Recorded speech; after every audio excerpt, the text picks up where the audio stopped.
ઉચ્ચતર માધ્યમિક શિક્ષણ ભરતી માટે યોજાઈ રહેલી આ પરીક્ષામાં સુરત જિલ્લામાંથી 11,299 ઉમેદવારો પરીક્ષા આપશે।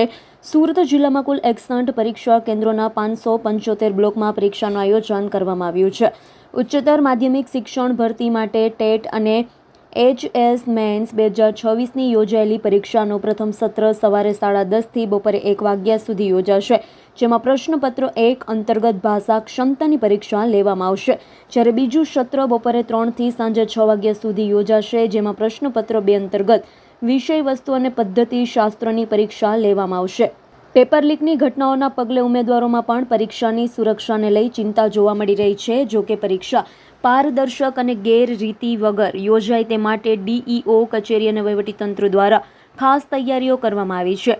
તમામ પરીક્ષા કેન્દ્રો પર ચુસ્ત પોલીસ બંદોબસ્ત, CCTV કેમેરા અને સ્પેશિયલ સ્કોડની વ્યવસ્થા કરવામાં આવી છે। સાથે ટ્રાફિક વ્યવસ્થા પણ સુચારુ રહે તે માટે તંત્ર એલર્ટ મોડ પર છે। હવે જોવાનું એ રહેશે કે હજારો ઉમેદવારોના ભવિષ્ય સાથે જોડાયેલી આ પરીક્ષા કોઈ પણ ગેરરીતિ વગર સંપૂર્ણ પારદર્શક રીતે પૂર્ણ થાય છે કે નહીં। જી, આપનું નામ? મારું નામ ચૌધરી પ્રિયાબેન દિલીપભાઈ છે। હું હમણાં હાલમાં માંડવીથી સુરતમાં વનિતા વિશ્રમ સ્કૂલમાં ટાટ HSની એક્ઝામ આપવા માટે આવ્યા છે મેન્સની।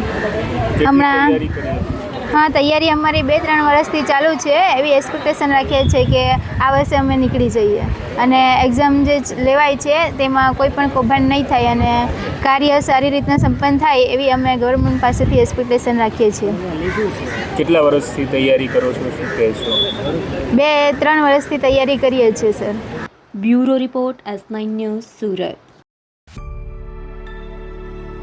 અમારી તમામ માહિતીથી અપડેટ રહેવા માટે જોડાયેલા રહો S9 ન્યૂઝ સાથે।